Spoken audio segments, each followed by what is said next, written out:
بسم اللہ الرحمن الرحیم الحمد للہ رب العالمین والعاقبۃ للمتقین والصلاۃ والسلام علی سید الانبیاء والمرسلین وعلی آلہ واصحابہ اجمعین اما بعد فاعوذ باللہ من الشیطان الرجیم بسم اللہ الرحمن الرحیم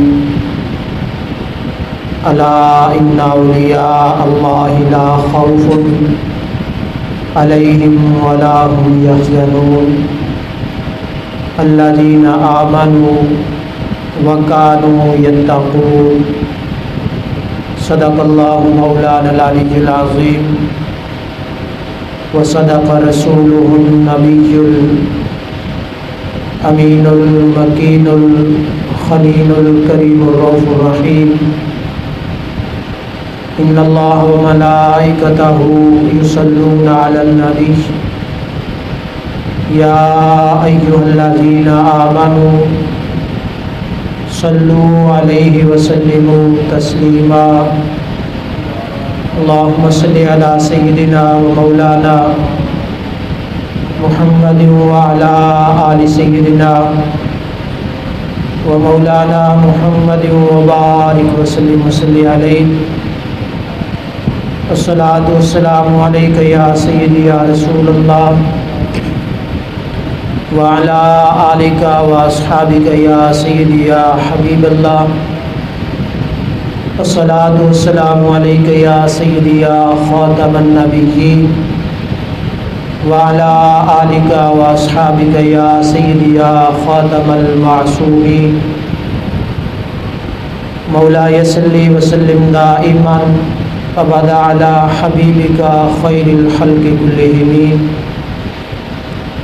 محمد سید القولین والثقلین والفریقین من عرب ومن عجم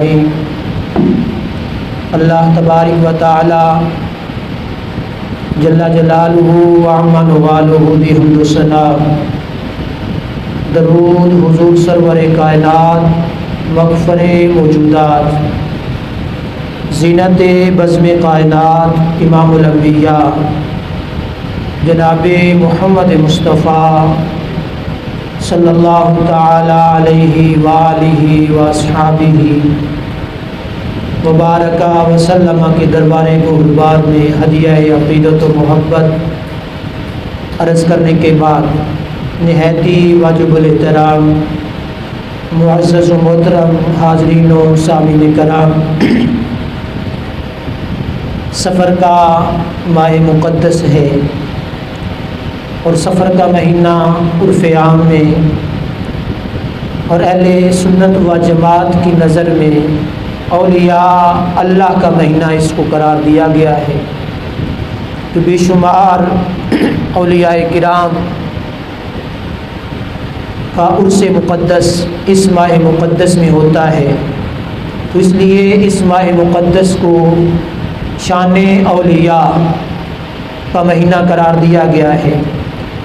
اور آج کا جمعۃ المبارک کی خاص نسبت سے کہ آج ہی کے دن حضور داتا گنج بخش علی حجویری رحمۃ اللہ تعالی علیہ کا عرس مقدس بھی آج شروع ہے، کل سے شروع ہے، اور آج کا دن بھی اور کل کا دن بھی حضور داتا صاحب رحمۃ اللہ تعالی علیہ کا عرس مقدس ہے۔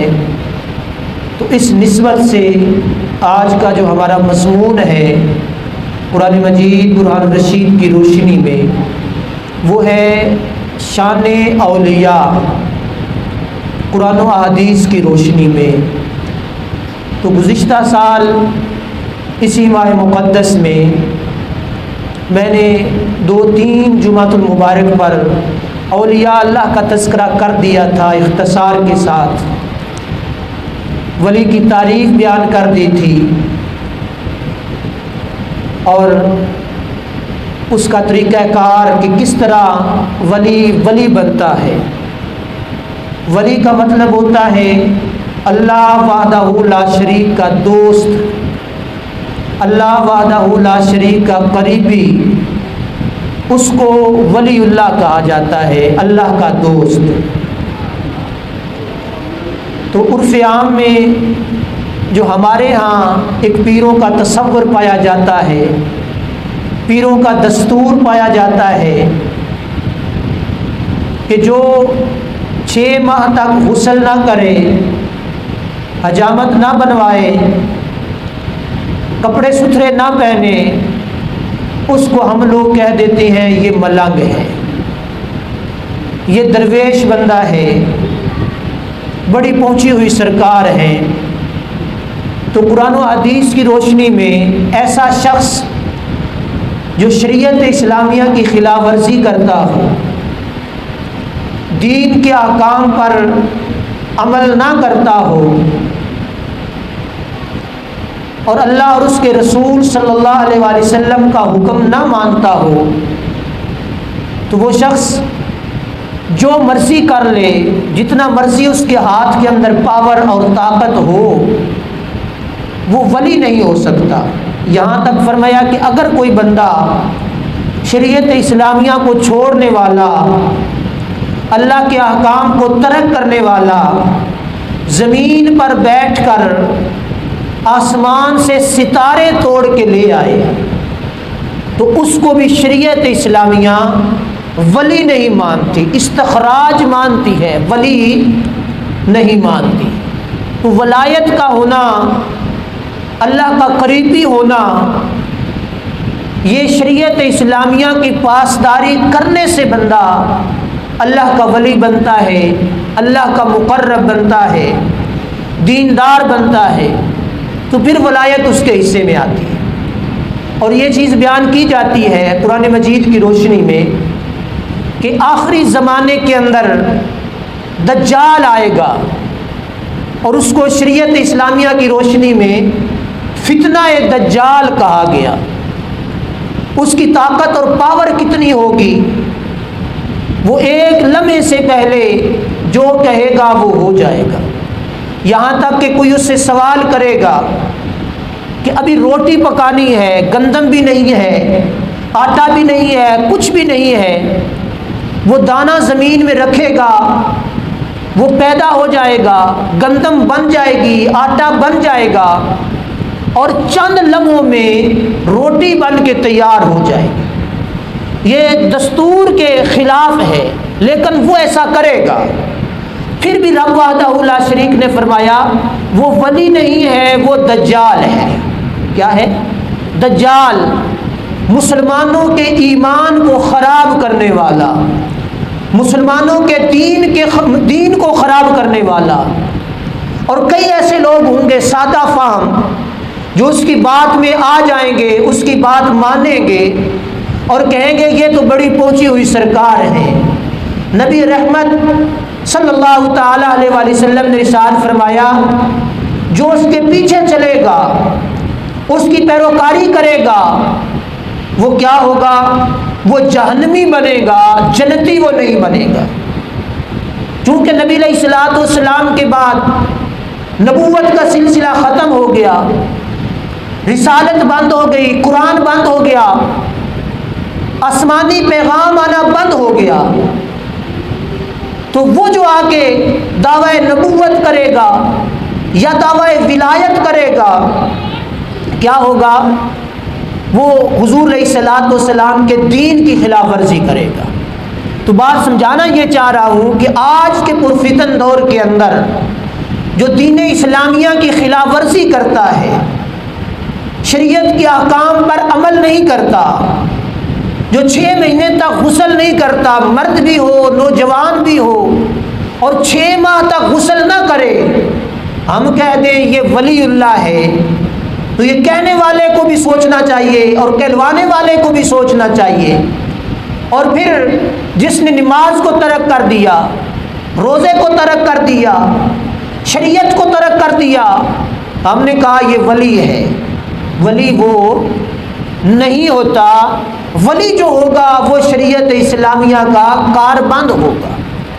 اب قرآن مجید برہان رشید کی طرف آ جائیں. میں نے جو آیت مقدسہ پڑھی ہے، اللہ وحدہ لا شریک نے ارشاد فرمایا الا ان اولیاء اللہ لا خوف علیہم ولا هم یحزنون الذین آمنوا وکانوا یتقون. سن لو، بے شک اللہ کے ولیوں پر نہ کچھ خوف ہوگا نہ وہ غمگین ہوں گے، وہ جو ایمان لائے اور اللہ سے ڈرتے رہے. اب دو چیزیں اس آیت مقدسہ میں بیان ہوئی. ایک تو یہ کہ جو اللہ کا ولی ہوگا اس کا منصب کیا ہوگا، خوف زدہ بھی نہیں ہوگا اور غمگین بھی نہیں ہوگا. اس کی وجہ وہ کیوں غمگین نہیں ہوگا؟ الذین آمنوا وکانوا یتقون، وہ اللہ پر ایمان لایا اور تقوی اختیار کیا، متقی ہوا. تو تقوی کی بنیاد پر رب وحدہ لا شریک نے فرمایا وہ غم زدہ بھی نہیں ہوگا اور خوف زدہ بھی نہیں ہوگا. تو الا ان اولیاء اللہ، اللہ نے فرمایا سن لو، بے شک اللہ کے ولی. اب ولی کا مطلب یہ لفظ ولا سے مشتق ہے، لفظ ولا سے بنا ہے، جس کے معنی ہے قرب اور نصرت. ولی کو ولی کہا اس لیے جاتا ہے کہ وہ اللہ کا قریبی ہوتا ہے، اللہ کا دوست ہوتا ہے، اللہ کے قریب ہوتا ہے. اور ولی اللہ جو اللہ کے قرب کا دعویٰ کرتا ہے، اللہ کے قریب ہوتا ہے، وہ فرائض کی ادائیگی سے اللہ رب العالمین کا قرب حاصل کرتا ہے. یعنی جو اللہ کی طرف سے احکام اس پر وارد ہوتے ہیں، یعنی سب سے پہلا حکم مسلمان ہونے کے بعد نماز کا آ گیا، پھر سال بعد رمضان کے روزے آ گئے، پھر صاحب حیثیت ہے تو زکوٰۃ ہو گئی، پھر صاحب استطاعت ہو گیا، حج ہو گیا. اس طرح یہ دیگر معمولات جو جو اسلام کی روشنی میں آتا چلا جائے گا اس پر احکام فرائض واجب ہوتے چلے جائیں گے. کچھ چیزیں واجب ہو جائیں گی، کچھ فرض ہو جائیں گی، کچھ جو ہے وہ سنت ہو جائیں گی. تو ولی اللہ جس کو کہا کہ یہ ولی ہے، اس کا سب سے پہلا کام کیا ہوتا ہے؟ وہ اللہ کے احکام کی پاسداری کرنے والا ہوتا ہے، شریعت اسلامیہ کی روشنی میں اپنی زندگی کے شب و روز بسر کرنے والا ہوتا ہے. اور پھر فرمایا کہ اللہ تبارک و تعالیٰ کا وہ قرب حاصل کرتا ہے فرائض کی ادائیگی سے، اور اللہ تبارک و تعالیٰ کی اطاعت اور فرما برداری میں ہر لمحہ مشغول رہتا ہے، اور اس کا دل اللہ تبارک و تعالیٰ کے نور جلال کی معرفت میں ہر لمحہ مستغرق رہتا ہے.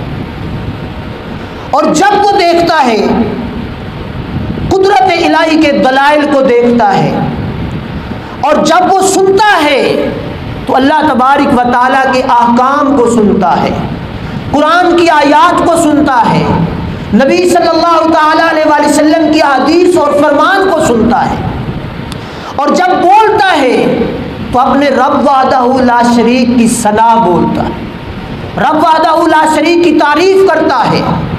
غلط لفظ، غلط جملہ اپنی زبان سے کسی صورت بھی وہ ادا نہیں کرتا.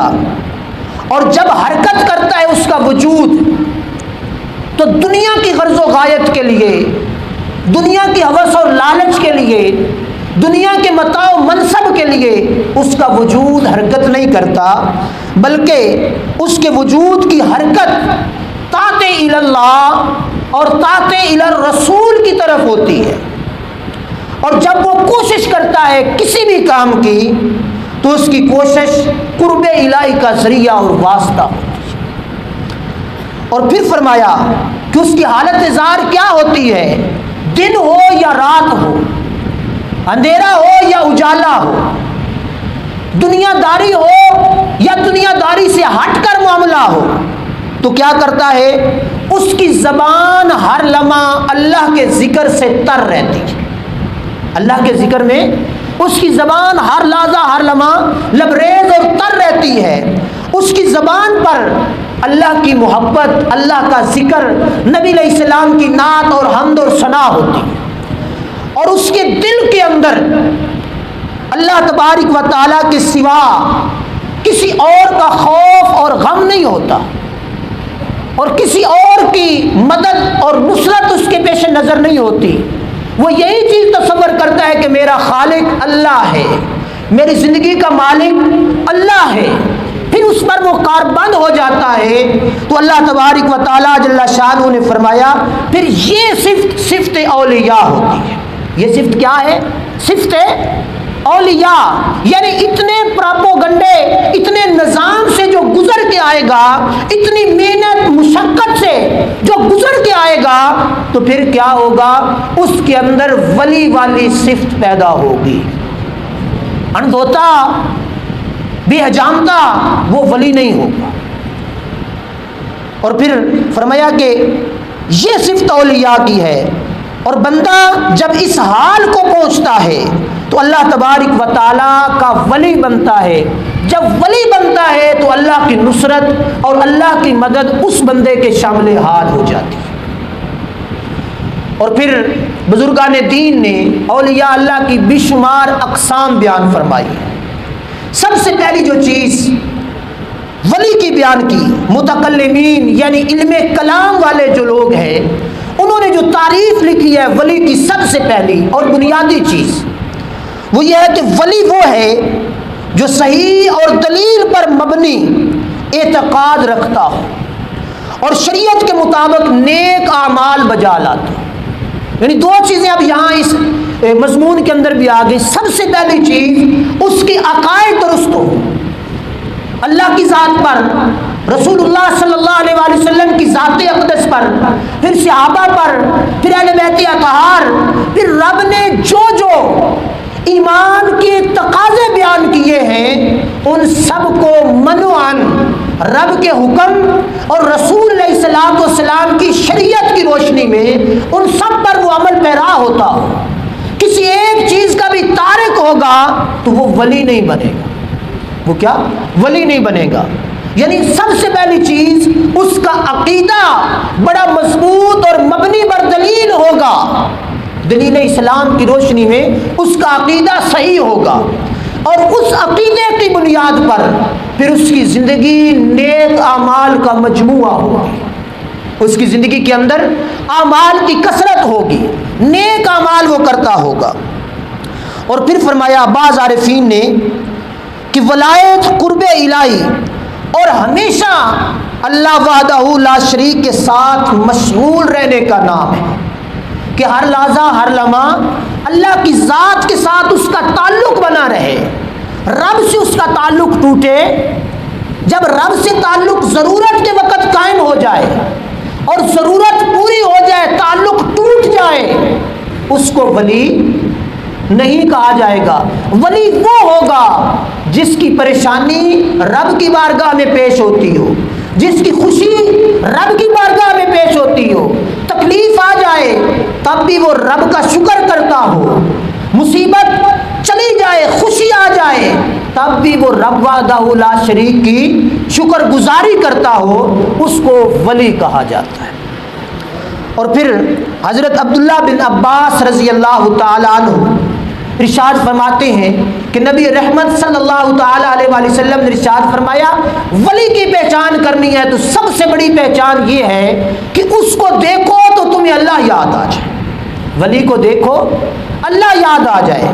اب یہاں دیکھنے سے مراد شکل و صورت نہیں ہے، اگرچہ شکل و صورت کی بھی شکل ہے، لیکن یہاں پہ جو چیز ہے جب اس کی اعمال کو دیکھو، جب اس کے کردار کو دیکھو، جب اس انسان کی گفتار کو دیکھو، جب اس انسان کے معمولات کو دیکھو، اس کے اندھیروں کو دیکھو یا اس کے اجالوں کو دیکھو، زندگی کا جو بھی لمحہ ہو، مصیبت میں گھرا ہوا ہو یا خوشیوں نے سائبان تان رکھا ہو اس کی ذات پر، تب بھی اس کی حالت ظاہر کیا ہوگی؟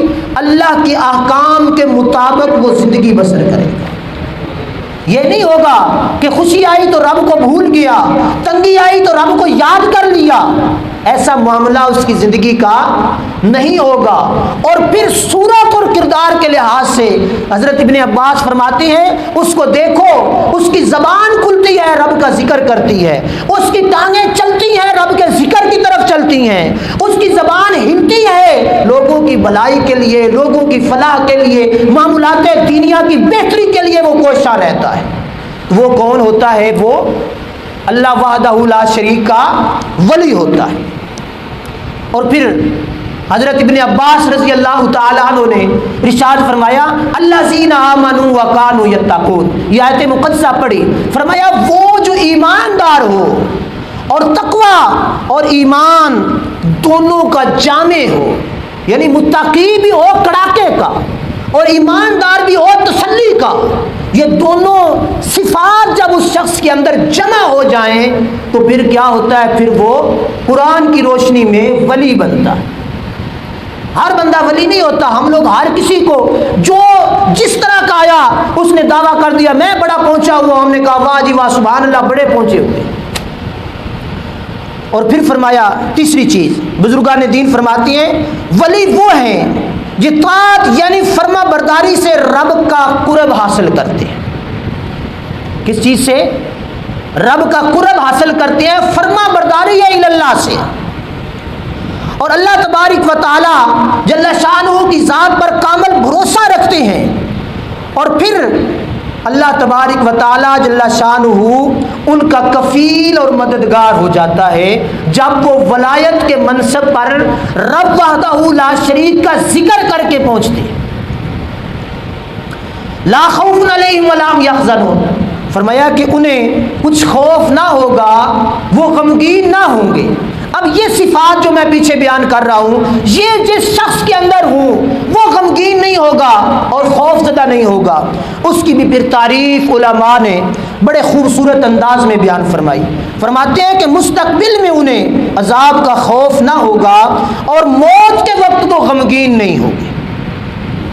یعنی دنیا میں رہتے ہوئے مستقبل میں جو اللہ کا ولی ہوگا، چونکہ اس نے رب کے ساتھ اپنی محبت کو جوڑ لیا ہوا ہے، اب اس کی زندگی کا ایک ایک لمحہ رب کے حکم کے تابع ہے اور وہ اس چیز پر اعتقاد رکھتا ہے، خوشی آ جائے تب بھی رب کی طرف سے، غمی آ جائے تب بھی رب کی طرف سے، اگر کوئی پریشانی مصیبت آ جائے رب امتحان لیتا ہے، رب آزمائش کرتا ہے، تو رب کی آزمائش میں وہ بندہ پھر وبشر الصابرین کے درجے پر ہوتا ہے، وہ صبر کا دامن اپنے ہاتھ سے جانے نہیں دیتا، پھر مستقبل کی آنے والی چیز یعنی کل کی ان کو فکر نہیں ہوتی کہ کل آئے گی تو کیا کریں گے، بلکہ وہ آج اللہ کی ذات پر توکل کر کے بیٹھ جاتے ہیں۔ اور پھر دوسری چیز بیان فرمایا مستقبل میں وہ کسی ناپسندیدہ چیز میں مبتلا ہونے کا خوف ہوگا اور نہ ماضی اور حال میں کسی پسندیدہ چیز کے چھوٹنے کا خوف ہوگا۔ یعنی ہمیں یہ خدشہ رہتا ہے آج میرے کو پیسے چنگے نے کل پتہ نہیں ہے ناران، آج میں بڑا امیر ہاں کل پتہ نہیں امیر رواں یا نہ رواں۔ جو اولیاء اللہ ہوں گے جنہیں رب نے فرمایا ولا خوف علیہم ولا هم یحزنون، ان کی کیفیت اور حالت ظاہر یہ ہوگی کہ وہ ہر لمحہ آنے والے وقت سے پریشان نہیں ہیں۔ اب یہاں پہ اس کی میں ایک مثال دینا چاہتا ہوں۔ حضور نبی رحمت شفیع الامم صلی اللہ تعالی علیہ وآلہ وسلم نے اپنے نواسوں سے بڑا پیار کیا، بڑی محبت کی، اور حضور علیہ الصلوۃ والسلام نے ایک شیشی کے اندر بوتل کے اندر مٹی ڈالی اور مٹی ڈال کے وہ جبرائیل امین نے پیش کی، وہ حضرت ام سلمہ رضی اللہ تعالیٰ عنہا کے سپرد کر دی۔ یہ مٹی ہے، اس کو رکھ لو اپنے پاس، کیا ہوگا جب یہ مٹی سرخ ہو جائے خون بن جائے تو اس وقت میرا بیٹا حسین کربلا کی سرزمین پر شہید ہو جائے۔ یہ تمام مکاتب فکر کے ائمہ نے محدثین نے اس چیز کو نقل کیا ہے۔ میں یہاں سے یہ چیز بیان کرنا چاہتا ہوں کہ نبی صلی اللہ تعالیٰ علیہ وآلہ وسلم کی ذات اقدس رب کی ذات پر کامل اعتماد تھا، رب نے یہ بتا دیا ہوا تھا، یہ بیٹا بچپن میں آپ حضرت حسن کا ماتھا چومتے، حضرت حسین رضی اللہ تعالیٰ عنہ کا گلا چومتے، سیدہ فاطمہ زہرا رضی اللہ تعالیٰ عنہا نے عرض کیا یا رسول اللہ ایسا کیوں فرماتی ہیں؟ فرمایا یہ میرا بیٹا حسن سردار ہے، جب دو گروہوں کے درمیان جھگڑا ہو جائے گا، فتنہ برپا ہو جائے گا، میرا یہ بیٹا ان دونوں کے درمیان صلح کرے گا، اس لیے میں اس کے ماتھے کو، اس کی سرداری کو چوم رہا ہوں، اور جس کا میں گلا چوم رہا ہوں یہ میرا بیٹا حسین ہے۔ یہ جب اسلام پر کڑا وقت آئے گا، اسلام کو پامال کیا جا رہا ہوگا، اس وقت میرا بیٹا حسین اپنا گلا تو کٹوا دے گا پر باطل کے سامنے اپنا سر جھکائے گا نہیں۔ اب میں یہ جو بات بیان کرنا چاہتا ہوں وہ یہ ہے کہ نبی علیہ السلام کو علم تھا کہ میرا بیٹا حسین کربلا میں شہید ہوگا۔ بڑی حدیث پاک اس چیز میں ملتی ہیں، پر یہ کبھی نہیں آپ کو ملا ہوگا کہ حضور علیہ الصلوۃ والسلام نے اللہ کی بارگاہ میں دعا کی ہو، یا اللہ میرا یہ بیٹا بڑا مجھے پیارا ہے، میرا یہ نواسا ہے، اس کو بچا لے۔ نبی علیہ السلام کی ذات وہ ذات ہے، دعا مانگیں، کیا کریں؟ دعا مانگیں۔ عمر بن خطاب جیسا جلی شخص اسلام کے اندر آ جائے، انگلی کو حرکت دیں، چاند کے ٹکڑے ہو جائے، اشارہ کریں، ڈوبا ہوا سورج واپس پلٹ آئے، یہ طاقتیں ہیں نا نبی علیہ الصلوۃ والسلام کی۔ دعا مانگتے، یا حضرت علی المرتضیٰ رضی اللہ تعالیٰ عنہ ولایت کے بادشاہ ہیں، دعا مانگتے، یا سیدہ فاطمہ الزہرا رضی اللہ تعالی عنہا کردار کے لحاظ سے، اعمال کے لحاظ سے رب کی بارگاہ میں شکوہ کرتی ہوئی نظر آتی ہیں۔ سردیوں کی ٹھنڈی رات، یا اللہ فاطمہ ایک ہی سجدہ کر سکی، دوسرے سجدے کا وقت ہی نہیں ملا، یہ عبادت گزاری تھی، پر کیا تھا؟ ساتھ رب کی رضا پر راضی اور شاکر تھے۔ مستقبل میں ان کو اس چیز کا خدشہ نہیں تھا میرا بیٹا کربلا میں شہید ہو جائے گا کہ میں غمگین ہو جاؤں، پریشانی کا اظہار کروں، بلکہ اپنے اندر صبر کو پیدا کیا اور اپنے نواسوں کو دلاسا دیا کہ صبر کا دامن نہ چھوڑنا، وہ کڑا وقت آ جائے گا تو صبر کا دامن مضبوطی سے پکڑ لینا، کہیں ایسا نہ ہو کہ حضور علیہ الصلوۃ والسلام نے فرمایا کہ صبر کو چھوڑ کر سارے دین اسلام کے نظام کو ختم کر دو، کہیں ایسا نہ ہو۔ حضرت فاطمہ الزہرا نے فرمایا بے صبری کر کے میرے دودھ کی لاج کو ختم کر دو، صبر کرنا، میرے دودھ کی لاج کو رکھنا۔ نظر نہیں آ رہا تھا مجھے اور آپ کو پتا ہو کل یہ مطلب ہے میرا مال کوئی چھین کے لے جائے گا، ساری رات نیند نہیں آئے گی، دعائیں مانگتے رہیں گے، راتی اسی جٹ بوٹا نا بوڑ بار بیٹھے ہوئے ساری رات اسی قرآن شریف وچ دھر کے انہیں اتنے مٹی پا کے پڑھیا یا نہ پڑھیا وکری گل ہے، وچ دھر کے انہیں اتنے دانے دے کے انہیں ساری راتی بے قرار رہنے کوئی بندہ ظالم نہ پی جاوے تین لے، خطرہ ہوتا ہے کہ نہیں ہوتا؟ اس کی وجہ بھی یہی ہے، ہمارا رب کی ذات پر بھروسہ اور توکل نہیں ہوتا۔ توکل کریں، یہ چیز حفاظتی ہے، اس کو بھی کریں، مت آنکھوں نہیں، دعا مانگیں، لیکن کیا ہے؟ ادھر استقلال سیدہ زہرا کو دیکھنا ہے، ادھر استقلال سیدنا علی المرتضیٰ رضی اللہ تعالیٰ عنہ کو دیکھنا ہے۔ وہ عظیم منصب پر تھے، سارا کچھ جانتے ہوئے ساری زندگی زبان کو حرکت نہیں دی، بلکہ دعا ہی کی یا اللہ ہماری اولاد کو استقامت والا بنا دے۔ یہ چیز ہوتی ہے لا خوف علیہم ولا هم یحزنون، ان کو خوف نہیں ہوتا موت کا، ان کو ڈر نہیں ہوتا آنے والے کل کا کہ آنے والے کل میں کیا ہوگا، وہ رب کی ذات پر بھروسہ رکھتے ہیں کہ آنے والا کل جو ہوگا دیکھی جائے گی، آج استقلال رکھنا ہے۔ تو یہ چیز ایک یہ چیز ہوگی، اور تیسری چیز پھر فرمایا کہ جو اللہ کے ولی ہوں گے قیامت کے دن کوئی خوف نہیں ہوگا ان پر، غمگین نہیں ہوں گے، کیونکہ اللہ تبارک و تعالیٰ کے ولیوں نے دنیا میں رہتے ہوئے ان چیزوں سے اپنا ناتا اور تعلق توڑ لیا تھا۔ ہمیں مرنا پڑ جائے نا، پتہ چل جائے میں مر جانا سویرے تو ساری حالت بے قرار، ولی وہ گزرے ہیں جنہوں نے موت سے ڈر اپنے اندر پیدا ہی نہیں ہونے دیا، انہوں نے یہی چیز رکھی موت پر حق ہے، جب اس کا وقت مقرر ہے تو وہ آ کے رہے گی، موت سے چھٹکارا نہیں ہے۔ اور پھر ایسے ایسے ولی بھی دیکھی ہیں، ایسے ایسے بزرگ بھی دیکھے ہیں جن کی حالت نماز کے اندر موت ہوئی۔ یہ مطلب ہے قرب اللہ کی نشانیاں ہیں، وہ خوف زدہ نہیں ہوتے، موت سے ڈر نہیں ہوتا، موت کی فکر نہیں ہوتی، کیوں کہ انہوں نے دنیا میں رہتے ہوئے موت کے مالک سے اپنا ناطہ اور تعلق جوڑ لیا ہوا ہے۔ جب موت کے مالک سے ناطہ اور تعلق جوڑ لیا تو پھر یہ مخلوق موت ہے، اس سے ڈرنا کیا۔ اور حضرت سیدنا ابو درداء رضی اللہ تعالی عنہ روایت فرماتے ہیں کہ نبی کریم صلی اللہ تعالی علیہ وآلہ وسلم نے ارشاد فرمایا کہ اللہ تبارک و تعالی نے انبیاء کرام کو زمین کے اوتاد بنایا، اور نبوت کا سلسلہ جب ختم ہو گیا تو اللہ تبارک و تعالی جل شانہ نے اس قوم میں سے ابدال کو پیدا کیا۔ اب یہ ولایت کی اقسام ہیں، ان کی زیادہ تشریح میں نہیں جا رہا، ان کی سمجھ نہیں آئے گی۔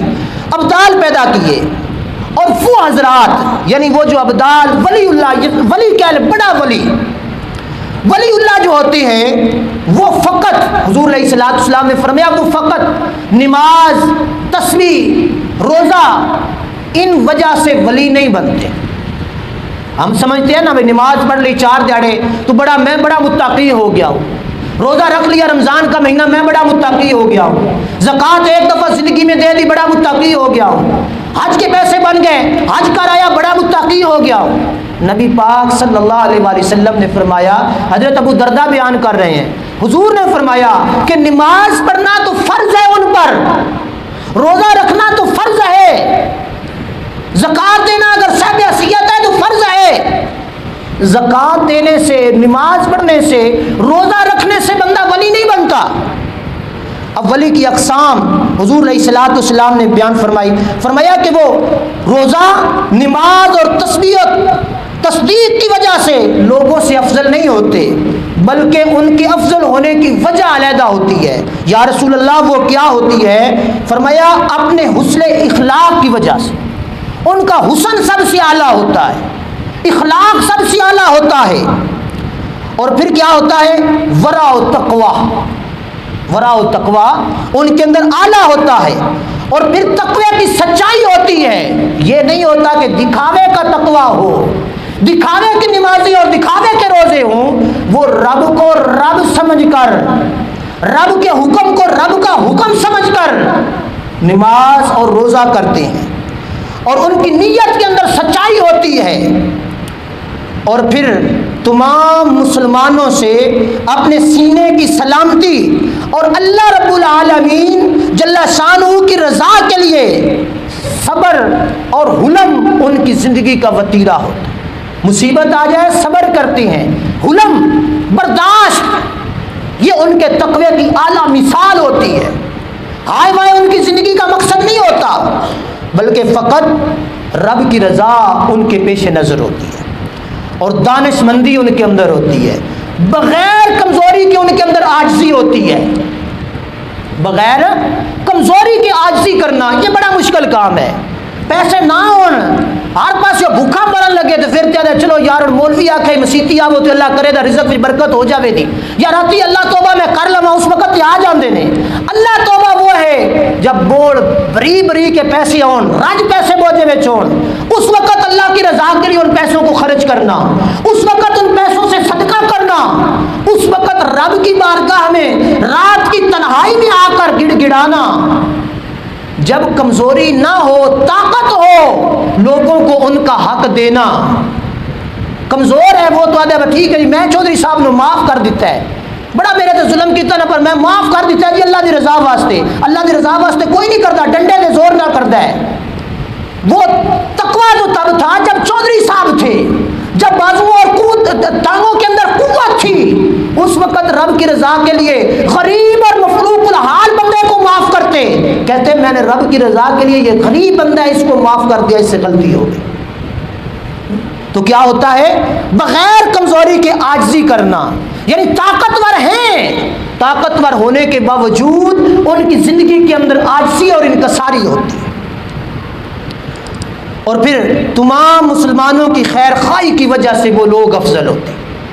وہ اپنے گھر کا نہیں سوچتے، اپنے ہمسائے کا بھی سوچتے ہیں، اپنے گھر کا نہیں سوچتے، اپنے رشتہ دار کا بھی سوچتے ہیں، اپنے گھر کا نہیں سوچتے، ہر مسلمان کی بھلائی کا سوچتے ہیں، اور صرف مسلمان کی بھلائی کا نہیں سوچتے، پوری انسانیت کی بھلائی کا سوچتے ہیں۔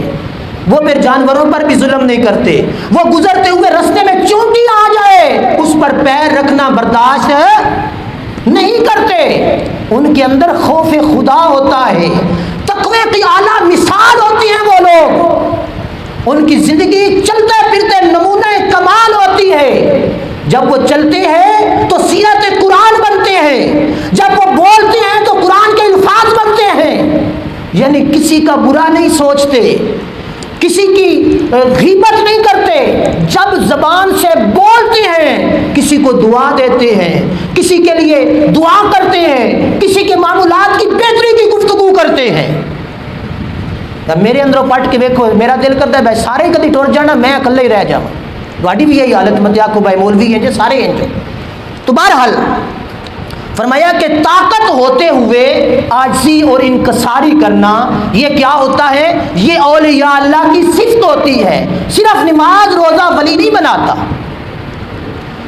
اور پھر تیسری چیز، حضور نبی رحمت صلی اللہ تعالی علیہ وآلہ وسلم نے ارشاد فرمایا کہ وہ کیا کرتے ہیں؟ وہ انبیاء کرام علیہ الصلوۃ والسلام کے نائب ہوتے ہیں۔ وہ دین کی آبیاری، اسلام کی اشاعت و ترویج کے لیے ہر لحظہ ہر لمحہ کوشاں رہتے ہیں۔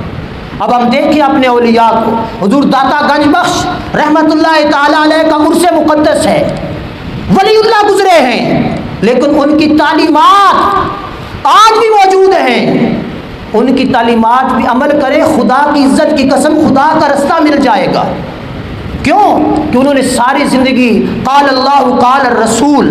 ولی صرف یہ نہیں ہوتا، ہم کہتے ہیں پیر وہ ہے جو دم زیادہ کرتا ہو، پیر وہ ہوتا ہے جو دین اسلام کے لیے خدمت زیادہ کرتا ہو، لوگوں کی بھلائی اور اچھائی کی کوشش زیادہ کرتا ہو۔ مربوں والا پیر نہیں ہوتا۔ شاہ عنایت قادری رحمت اللہ تعالی علیہ، آپ نے ایک بہت بڑا ذخیرہ دیا امت مسلمہ کو۔ آج ہم لوگ سمجھتے ہیں وہ درویش لوگ تھے، درویش ضرور تھے پر عالم ربانی تھے، درویش صرف ضرور تھے، ان کی زندگی کے اندر برائی نہیں تھی، پر رب وحدہ لا شریک کے دین کے لیے ہر کسی سے ٹکرا جایا کرتے تھے۔ اور پھر حضور صلی اللہ تعالی علیہ وآلہ وسلم نے ارشاد فرمایا ان کی حالت زار کیا ہوتی ہے؟ وہ کسی پر لعنت نہیں بھیجتے۔ ولی ہوتے ہیں وہ کون ہوتے ہیں؟ کسی پر لعنت نہیں بھیجتے۔ ممی ویکھنا پیر کئی آندے رہندے نے، ملاقاتاں بھی ہوندیاں رہندیاں نے، جے مریض میرا تولیہ لے کے پرا ہو جاوے نا تھوڑا جہا دور، تے پیر صاحب دے تیور ویکھنے والے ہوندے نے۔ پیر صاحب دی جراباں لانے واسطے وہ درویش کول کوئی نہیں، پیر صاحب دے جناب علی حالات ہی بدل گئے نے۔ سمجھ آئی؟ گالم گلوچ پیروں کی زبانوں پر عام سنا جاتا ہے۔ وہ پیر نہیں ہوتے، وہ پیر ہوتے ہیں جن کا مقصد دولت بٹورنا، پیسہ حاصل کرنا، دنیا میں بلے بلے چاہنا، آخرت میں ان کا کوئی حصہ۔ جو پیر ہوگا اس کے اندر تقویٰ ہوگا، جو پیر ہوگا اس کے اندر عاجزی انکساری ہوگی۔ اور حضور علیہ الصلوۃ والسلام نے فرمایا وہ کسی پر لعنت نہیں بھیجتے، اپنے ماتحتوں کو اذیت نہیں دیتے، یعنی ان کے جو مریدین ہوتے ہیں ان کو گالم گلوچ، ان کو اذیت، ان کو تکلیف دینا یہ ان کی زندگی میں نہیں ہوتا۔ اور پھر کیا ہوتا ہے؟ ان پر دست درازی نہیں کرتے، یعنی ہاتھ نہیں اٹھاتے، اور پھر انہیں حقیر نہیں جانتے، خود پر فوقیت رکھنے والوں سے حسد نہیں کرتے۔ اب یہ بڑی عجیب چیز ہے یار، ہم میں سے ہر بندہ جو اپنے سے بڑھنے لگے اس سے ہمارے دل کے اندر حسد پیدا ہو جاتا ہے۔ اپنے سے ہم ہر بندے کو حقیر سمجھتے ہیں، میں بڑا عالم ہوں، میرے جیسا کائنات میں کوئی نہیں ہے۔ یہ حسد جو ہے نا یہ بہت بری بیماری ہے۔ یہ صرف یہ نہیں کہ آپ زمینداروں کے اندر یا جٹوں کے اندر، یہ ہر طبقے کے اندر پائی جاتی ہے۔ حسد یہ ہوتا ہے کسی بندے چنگا کپڑا پا لے حسد ہو گیا ہے، کسی کی کڑک چنگی ہو گئی حسد ہو گیا ہے، کسی کی منجی چنگی ہو گئی حسد پیدا ہو گیا ہے، اوہ میں تو مر گیا وہ دی چنگی ہو گئی ہے، کیوں ہو گئی ہے؟ کھاد ممی ہو ہی پائی ہے، پاڑی ممی ہو ہی دیتا ہے، پر وہ دی بوری بات نکل آئی اندروں سڑن لگ پڑا۔ یہ مطلب ہے ایک ذمہ داری کا نظام ہے۔ اور اس کے بعد پھر صرف یہ نہیں کہ آپ ذمہ دار ہی حسد کرتے ہیں، علماء بھی حسد کرتے ہیں، پیر بھی حسد کرتے ہیں، فقیر بھی حسد کرتے ہیں۔ کئی ایسے پیر ہوں گے جن کے علاقے میں کوئی دوسرا پیر آ جائے ان کو پھر پریشانی لاحق ہو جاتی ہے، لیکن میری جو دکانداری بڑی چل رہی ہے انہیں اور آ کے ڈیرا لا بیٹھے۔ دکان محلے میں کوئی دوسرا ڈال لے، پہلے دکاندار کو حیثیت ہوتی ہے یار گاہک آتے رہ جائیں گے میرے۔ اسی طرح مولوی صاحبان ہیں، مولوی صاحبان کی بڑی چلی ہوئی ہے، گاؤں کے اندر علاقے کے اندر ہر بندہ سلام کرتا ہے، دوسرا آ کے بیٹھ گیا، پھر اب خطرہ لاحق ہو گیا، میری تو ولایت خطرے میں پڑ گئی۔ حسد، تکبر، غرور، پھر لڑائی جھگڑے، فتنے فساد پیدا ہو جائیں گے۔ تو حسد، اولیاء اللہ کی شان یہ ہے کہ وہ کسی دوسرے سے حسد نہیں کرتے، بلکہ کوئی ولی، کوئی عالم ان کے علاقے میں آ جائے اس کے سر پر دست شفقت رکھتے ہیں کہ یہ دین کو پھیلانے کی کوشش کر رہا ہے، میں تیرا معاون اور مددگار ہوں، میں تیری راہ کو ہموار کرنا چاہوں گا، اور وہ کرتے ہیں۔ رستے میں روڑے نہیں اٹکاتے، رستوں کو بند نہیں کرتے، ان کے رستے کھولتے ہیں۔ تو آج یہ بدبختی ہے کہ ہر طبقہ فکر کے لوگوں کے اندر حاسدین پیدا ہو گئے، اور حسد نے ہمارے اعمال کو برباد کر دیا، ہماری نیکیوں کو راکھ کر کے رکھ دیا، اس حسد کی آگ نے ہمیں جلا دیا۔ تو فرمایا وہ حسد نہیں کرتے اور دنیا کی ہرس نہیں کرتے، حسد نہیں کرتے اور دنیا کی ہرس نہیں کرتے۔ تسی میں پیراں کول جاویا ہے، ایک واری جاویا، دوجی واری جاویا ہے، انجے سکا سلام لے کے واپس آویا، تیجی واری یاد کی تو نہ گل پہ کریا ہے، مصلا چاہ کے بھاویں انجے نرا ہاتھ پا کے آ جائے تو ہمیں خوش ہونے دے، کچھ گھر گئے۔ سمجھ آئی میری بات کی؟ یہ باتیں مت آکھو لے کے مولوی ولیاں دے خلاف ہے، ولیوں کے خلاف نہیں ہو، دو نمبروں کے خلاف ہو، سمجھ آئی؟ اور ہمارا یہ وتیرہ بن چکا ہے۔ آج ہم لوگ ہر اندوتا بندہ، وہ پہلے میں عرض کر چکا ہوں، مرد ہے، نوجوان ہے، 6 ماہ تک نہایا نہیں، غسل نہیں کیا، ہم نے اس کو ولی مان لیا۔ وہ پاک کیسے ہے جس کو ہم نے ولی مانا ہوا ہے؟ سمجھے؟ ان چیزوں پہ یار غور کیا کریں، نری اندھی تقلید۔ بس ٹھیک ہے جی، پیر صاحب نے فرما دیتا ہے، نہ پیر صاحب کدی نیتی ہے، نہ مرید صاحب کدی نیتی ہے۔ ولی وہ نہیں ہوتا۔ حضور داتا گنج بخش علی حجویری رحمت اللہ تعالی علیہ ولایت کے بادشاہ تھے، لوگوں نے مسجد پر اعتراض کر دیا کہ حضور قبلہ جو ہے وہ ٹیڑھا ہے، علامہ اقبال جیسے لوگ اس میں شامل تھے، فرمایا شام کو آ جانا، میں سمت کعبہ کا تعین کر کے دے دوں گا۔ شام کو وہ لوگ آ گئے، نماز میں کھڑے ہوئے، فرمایا نظر اٹھا کے دیکھو، لاہور میں بیٹھ کر خانہ کعبہ دکھا دیا تھا، وہ ولی تھے۔ سمجھ آئی بات کی؟ آج ہمارے ولی صاحب کہتے ہیں نماز تو ہم لوگ مدینے پڑھتے ہیں، نماز تو ہم لوگ مکہ شریف پڑھتے ہیں، پر ٹکڑ ڈوڈے لو ہی کھانا ہے، راہ میں چوٹل ہی کوئی نہیں لبدا۔ تو بہرحال کیا وہ ہرس نہیں کرتے دنیاوی، دنیا کے لیے ان کے ذہنوں کے اندر ہرس، ہوس اور لالچ نہیں ہوتا، اور پھر دکھاوے کی خاموشی نہیں کرتے۔ ہم لوگ تو جب تسبیح پکڑتے ہیں پھر دکھاوے کے متقی، دکھاوے کی عاجزی، دکھاوے کی ساری چیزیں، ان کے اندر دکھاوا نہیں ہوتا۔ وہ رب کے ولی ہوتے ہیں، وہ لوگ دیکھ رہے ہوں تب بھی سبحان ربی الاعلیٰ کہتے ہیں، لوگ نہ دیکھ رہے ہوں، رات کی ترائی ہو تب بھی اللہ اللہ کرتے ہیں۔ اور پھر دوسری چیز، ان کے اندر تکبر نہیں ہوتا، بڑائی نہیں ہوتی، ان کے اندر عاجزی ہوتی ہے، ہر کسی کو اپنے سے اعلیٰ تصور کرتے ہیں، ہر کسی کو اپنے سے بڑا تصور کرتے ہیں۔ اور پھر کیا کرتے ہیں؟ سخاوت ان کی زندگی کا حصہ ہوتا ہے، سخاوت ان کی زندگی کا حصہ ہوتا ہے۔ گزشتہ جمعہ مبارک پر میں نے حضرت سیدہ فاطمہ زہرا رضی اللہ تعالی عنہا کا ایک واقعہ سنا دیا تھا، اس کو ذہن نشین کریں۔ دروازے پہ مانگنے والا، کھانا کھانے والا آ گیا، حضرت علی المرتضیٰ نے پگ اتار کے اس کو دے دی، ایک دوسرے صحابی نے اپنا اونٹ دے دیا، حضرت فاطمہ الزہرا کے گھر آ گئے، اس صحابی نے کہا فاطمہ الزہرا باہر منگتا آیا ہوا ہے، کوئی ارادی آیا ہوا ہے، حضور کی بارگاہ میں اس نے کلمہ پڑھا ہے، بھوک اس کو لگی ہے، کھانے کے لیے کچھ دے دو۔ سیدہ نے فرمایا کھانے کے لیے تو کچھ نہیں ہے، حسن و حسین 3 دن سے بھوکے پیاسے ہیں، پر ٹھہر جا میرے پاس بڑا کچھ ہے، ٹھہر جا میرے پاس بڑا کچھ ہے۔ اندر سے قیمتی کمبل اٹھا کے دے دیا، فرمایا جا بیچ کے اس غریب مسکین کے لیے کھانا لے جا۔ حسن و حسین نے 3 دن سے کھانا نہیں کھایا، پر مانگنے والے کے لیے ہے۔ تو یہ چیزیں یار جب تک ہم لوگ اپنے اندر پیدا نہیں کریں گے اس وقت تک ہم لوگ کامل نہیں ہو سکتے. اور پھر کیا ہوتا ہے؟ پھر نفس کے اعتبار سے زیادہ پرہیزگار ہوتے ہیں، سخاوت ان کی زندگی کا وتیرہ اور حصہ ہوتا ہے. اور پھر آخری چیز گفتگو ختم کر رہا ہوں، خشیت، ان کے اندر خشیت ہوتی ہے رب وحدہ لا شریک کی. اور خشیت کا عالم یہ ہوتا ہے، یہ نہیں ہوتا کہ جز وقتی خشیت ہو، کل وقتی ان کے اندر خشیت ہوتی ہے ہر لمحہ. اب یہ نہیں ہوتا آج حالات کمزور ہو گئے تو میرے ہاتھ میں لمبی تسبیح آ گئی، کل حالات بہتر ہو گئے تسبیح گر گئی. ان کی حالت زار کیا ہوتی ہے؟ مال آ جائے رب کا شکر کرتے ہیں، مال چلا جائے رب کا شکر کرتے ہیں. یا اللہ تیرا مال تھا، تو نے دیا، تو نے واپس لے لیا، میں تیری رضا پر ہر لمحہ راضی ہوں. تو زندگی دے تب بھی راضی ہوں، تو موت دے تب بھی راضی ہوں، تو اولاد دے تب بھی راضی ہوں، تو واپس لے تب بھی راضی ہوں، تو بھوک دے تب بھی راضی ہوں، تو پیاس دے تب بھی راضی ہوں، تو پیٹ بھر کے کھلا تب بھی راضی ہوں.